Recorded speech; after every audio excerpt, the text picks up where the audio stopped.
Gift of the Maggi. امریکی ادیب او Henry, جن کا اصل نام تھا ولیم سڈنی پورٹر، ان کی نمائندہ کہانی ہے۔ او ہنری، جس کا اس وقت افسانے میں اس طرح نام لیا جاتا ہے جیسے وہ اس فیلڈ کا باپ ہو، اس فیلڈ کا ماسٹر ہو، فادر ہو، اور وہ واقعی اس فیلڈ کے فادر تھے۔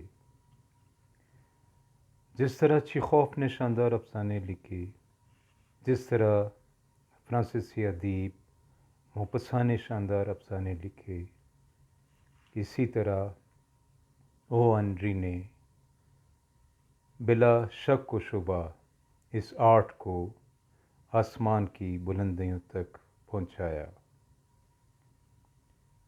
او ہنری 1862 میں امریکہ میں پیدا ہوئے۔ وہ تقریباً 3 سال کے تھے جب ان کی والدہ فوت ہو گئی۔ اس کے بعد جوانی کے دنوں میں اچانک ان کو گرفتار کیا گیا۔ ان پر الزام یہ تھا کہ انہوں نے کوئی فراڈ کیا ہے، اور یوں ان کو 3 سال کی قید ہوئی، جبکہ جیل جانے سے پہلے او ہنری ادب سے بہت دور تھے۔ لیکن ظاہر ہے جیل جا کر آدمی اپنے لیے کوئی مشغلہ ڈھونڈتا ہے، تو انہوں نے وہاں پر کہانیوں کو لکھنا شروع کیا، اور یوں وہاں جیل میں بیٹھ کر انہوں نے ایسی شاندار کہانیاں لکھی کہ ہم حیران رہ جاتے ہیں، اور وہ اردو میں کہتے ہیں غش غش کھا کر اٹھتے ہیں۔ بہرحال او ہنری جب جیل سے باہر آئے تو چونکہ وہ ایک سزا یافتہ شخص تھے، معاشرے میں ان کا فٹ ہونا بہت مشکل تھا، تو پھر انہوں نے افسانہ لکھنے یا کہانی لکھنے کو اپنا شہار یا پیشہ بنا لیا۔ ان کی کہانیوں میں سے مختلف کہانیوں کو بہت زیادہ شہرت ملی، لیکن سب سے زیادہ شہرت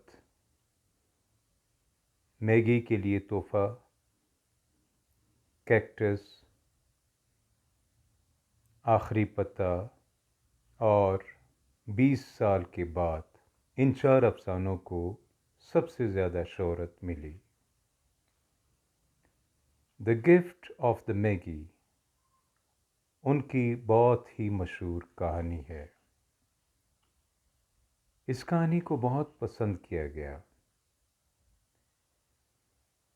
آپ کو شاید یہ خبر نہ ہو کہ او ہنری کو شہرت کیوں ملی۔ او ہنری نے سب سے پہلے افسانے میں ٹوسٹ اینڈ کو متعارف کروایا۔ ٹوسٹ اینڈ سے ایک ایسا اختتام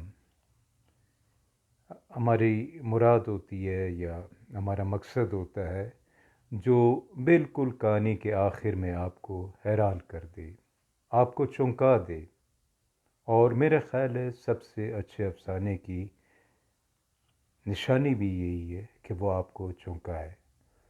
تو اس آرٹ کو سب سے پہلے او ہنری نے متعارف کروایا۔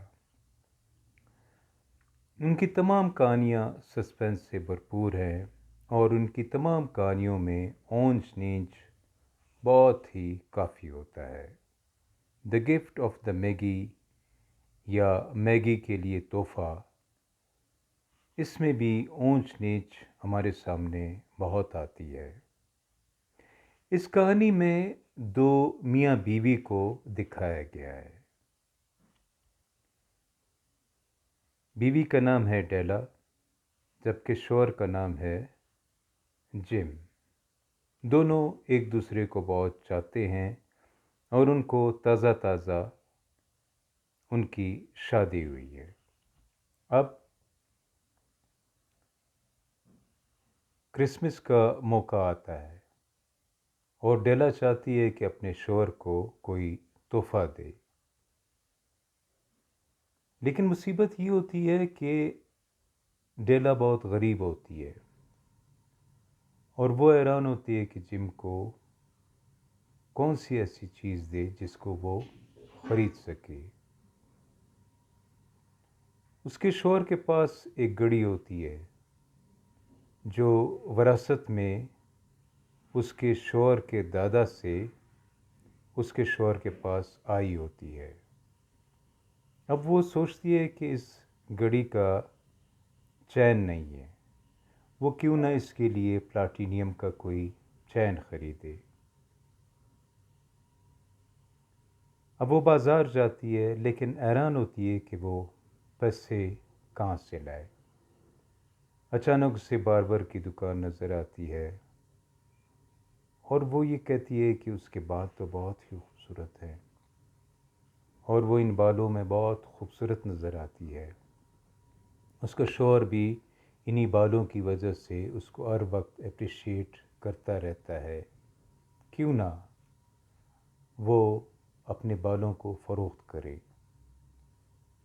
اب جب وہ باربر کی دکان میں جاتی ہے تو وہاں ایک خاتون ہوتی ہے، وہ اس کو آفر کرتی ہے کہ وہ اپنے بال فروخت کرنا چاہتی ہے۔ خاتون کہتی ہے فوراً کہ بالکل تم اپنے بال فروخت کر دو۔ یوں $20 کا سودا ہوتی ہے اور یوں وہ اپنے بالوں کو فروخت کر دیتی ہے اور اپنے بالوں کو وہاں باربر کی دکان میں کٹوا دیتی ہے۔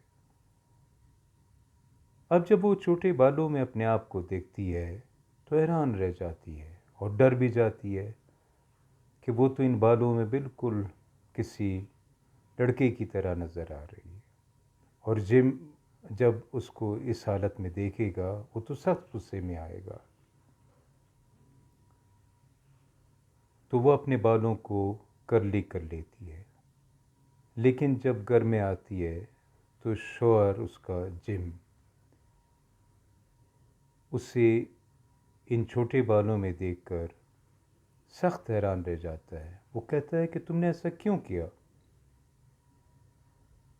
ڈیلا کہتی ہے کہ اس نے خوبصورت آنے کے لیے ایسا کیا، لیکن جب جم اصرار کرتا ہے تو ڈیلا روتی ہے اور اسے بتاتی ہے کہ چونکہ کرسمس کا موقع ہے وہ اس کو تحفہ دینا چاہتی ہے، لیکن اس کے پاس پیسے نہیں تھے، اس لیے اپنے بال اس نے کٹوائے اور فروخت کر دیے $20 میں، جس کے بدلے میں اس نے ایک پلیٹینیم کا بہت قیمتی چین خریدا اس کی گھڑی کے لیے۔ اب جم ہنسنے لگتا ہے۔ جم اس کی محبت کی بہت قدر کرتا ہے، لیکن بتاتا ہے کہ وہ بھی چاہتا تھا کہ اس کے لیے ایک تحفہ خریدے، لیکن اس کے پاس بھی پیسے نہیں تھے۔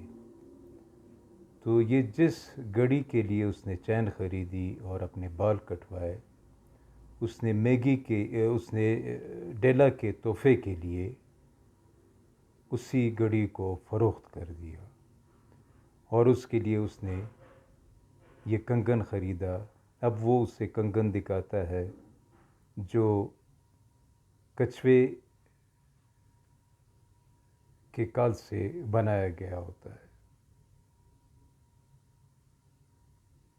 اب دونوں ہنسنے لگتے ہیں۔ چین بھی کسی کام کا نہیں ہوتا اور کنگن بھی، لیکن وہ ان تحفوں کو اچھے دنوں کے لیے رکھ لیتے ہیں۔ اس کہانی میں او ہنری نے ایک ایسی رسم کی تعریف کی ہے جو ایک گروپ نے شروع کیا تھا۔ اس گروپ کا نام تھا میگی، لیکن یہ لفظ میگی نہیں ہے، جس کو لوگ غلط پروناؤنس کرتے ہیں. یہ لفظ ہے میجی.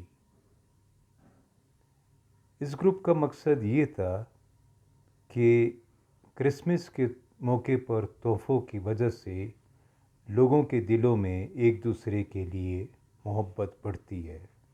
تو اس سے اگر کوئی میاں بیوی ایک دوسرے کو ان تحفوں کو دے تو ان کی محبت بھی بڑھ جائے گی. سو اس نے او ہینری نے اس رسم کو اپنے اس افسانے میں بہت پسند کیے، اپریشیٹ کیا ہے. تو یہ تھی ایک انتہائی شاندار کہانی جس کو اس وقت دنیا کے شاندار لٹریچر میں شمار کیا جاتا ہے، دا گفٹ آف دا میگی. امید ہے آپ بھی او ہینری کی کہانیوں کو پڑھیں گے، اس کے ٹوسٹ اینڈ کو اپریشیٹ کریں گے، اور واقعی بہت ہی شاندار کہانیاں ہوتی ہے او ہینری کی. Thank you.